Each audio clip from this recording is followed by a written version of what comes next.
Some places do not appear on maps. They appear when the heart is ready. Hidden just beyond the ordinary world, the Enchanted Tea Room welcomes those who arrive carrying grief, unanswered questions, or a quiet ache they cannot name. Its door opens not by chance, but by need. The wind moved low through the mountain pines, carrying with it the distant echo of hoofbeats. Catherine felt it before she heard it. She stood very still behind the counter, her hand resting lightly on the worn wood, her eyes lifting toward the door of the Enchanted Tea Room. "The mountains are restless tonight," she whispered. Outside, the lantern by the door flickered once, twice, and then the bell rang. Not loud, not frantic, but urgent. The door burst open, and cold air swept inside along with a family, dust-covered, breathless, and trembling. A man first, tall, worn, with a beard streaked in gray, though he was not yet old. His coat was torn, his hat clutched tight in his hand. Behind him came a woman, her long dress muddied at the hem, her arm wrapped protectively around two small children. The youngest clung to her skirt, eyes wide with fear. The young boy turned, looking back toward the dark woods, as if expecting something terrible to emerge. "They're coming," the man said hoarsely. "Union patrol. They've been tracking us through the ridge. We didn't know where else to go." His voice broke, not from weakness, but from exhaustion. Catherine stepped forward gently, her presence calm and steady, like still water. "You're safe here," she said softly.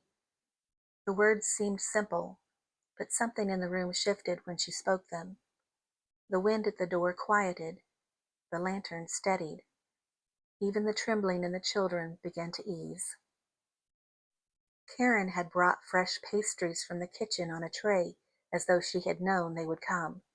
Warm bread, honey, and steaming cups of tea that smelled faintly of chamomile and something deeper, something comforting. "Sit," Catherine said gently, her eyes full of kindness. The family hesitated, not from distrust, but from disbelief. The man looked around the room, the soft golden light, the quiet warmth, the absence of fear. "I don't understand," he murmured. "We were in the forest. There was no road, no house." Catherine gave a small, knowing smile. "Sometimes," she said, "when the heart is weary enough, it is led where it is needed most." The woman sank slowly into a chair, pulling her children close as tears slipped down her face. "I thought we wouldn't make it," she whispered. "We've been walking for days, hiding, running. The children haven't really slept." Catherine sat beside her, placing a gentle hand over hers. "You can rest now." The little boy looked up at Catherine, his voice small. "Will they find us here?"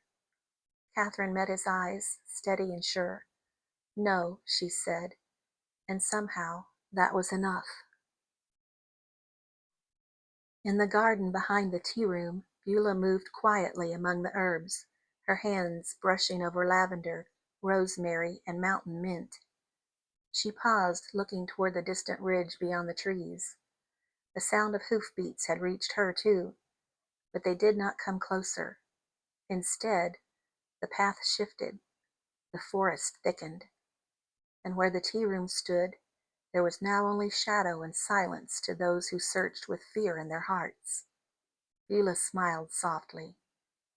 "They'll not find what heaven has hidden," she said. On the other side of the woods, Union soldiers moved carefully through the trees, lanterns swinging, horses restless. "He came this way," one said. Another crouched low, studying the ground. "Tracks just stop." "What do you mean, stop?" "I mean, right here." The captain stepped forward, frowning. The trail ended at a patch of earth untouched, as if no one had ever passed. The wind moved through the trees, and for a moment Every lantern flickered. "Sir," one soldier whispered, uneasy, "there's nothing here." The captain looked out into the darkness, then turned away. "Move on." And just like that, they were gone. Inside, the fire cracked gently. Catherine poured tea into each cup, the steam rising in soft curls. "Drink," she said. "It will warm more than your body." The man took a cautious sip, then paused. His shoulders, which had been tight with tension, slowly lowered. The woman drank next, and a quiet sob escaped her lips, not of fear, but of release. The man looked down at his hands. "I didn't mean for it to go this way," he said. "I found him in the woods, a young soldier, barely more than a boy." His voice grew quiet. "He was wounded, fevered, left behind." Catherine said nothing. She simply listened. "I couldn't leave him," the man continued. "Didn't matter what uniform he wore. He was someone's son."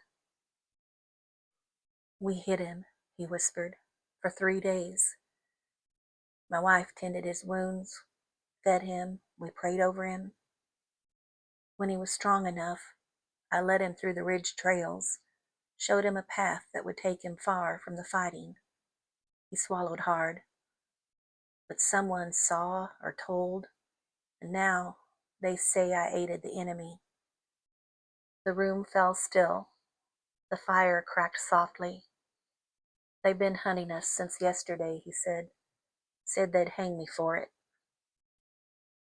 The little boy spoke, and his voice small. "Papa, did you do something bad?" The man's face broke. Catherine gently reached for the boy's hand. "No," she said softly.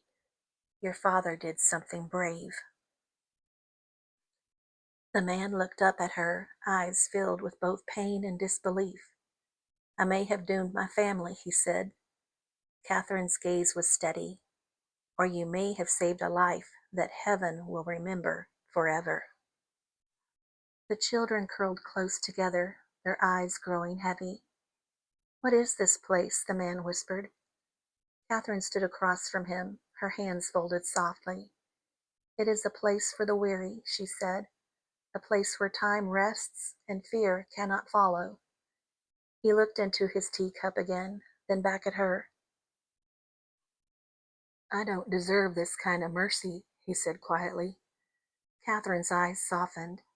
"None of us do," she replied gently, "and yet it is given."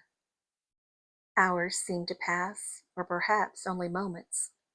In the quiet glow of the tea room, the children fell asleep, their heads resting against their mother, and the man leaned back in his chair, his eyes closing for the first time in days. Peace settled over them like a blanket. No sound of soldiers, no fear, only stillness.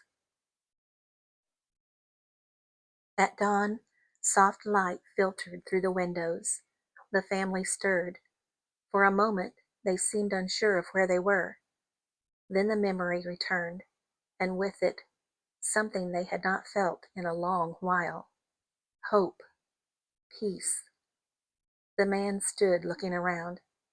"We should go," he said gently. "We've taken enough of your kindness." Catherine walked them to the door. Outside, the forest looked different. The path ahead was clear. No tracks, no sign of pursuit, only morning light stretching across the mountains. The woman turned back, tears in her eyes. "How can we thank you?" Catherine placed a small bundle in her hands, wrapped in cloth. "Tea and pastries," she said, "for the journey, and a reminder that you are not alone." The little boy hugged her suddenly, tightly. "Thank you," he whispered. Catherine held him gently, her eyes closing for just a moment. Then she opened the door, and they stepped outside. The light wrapped around them, and as they walked down the path, the forest slowly folded around them. A moment later, they were gone, not lost, but returned to their time, to a safer road, far from danger. Back inside the tea room, the bell gave one soft ring. Catherine turned toward the window, watching the mountains in the distance. Karen stood beside her, wiping her hands on her apron. "Do you think they'll be all right?" Karen asked softly. Catherine smiled. "Yes," she said. "They found rest when they needed it most." In the garden, Beulah lifted her face to the morning sun, breathing in the scent of lavender. And somewhere far beyond the ridge, the sound of hoofbeats faded into nothing at all. Only peace remained. The Civil War era was certainly a hard time to live in. What do you think? Should he have helped the young soldier? Leave me a comment and let me know what your thoughts are.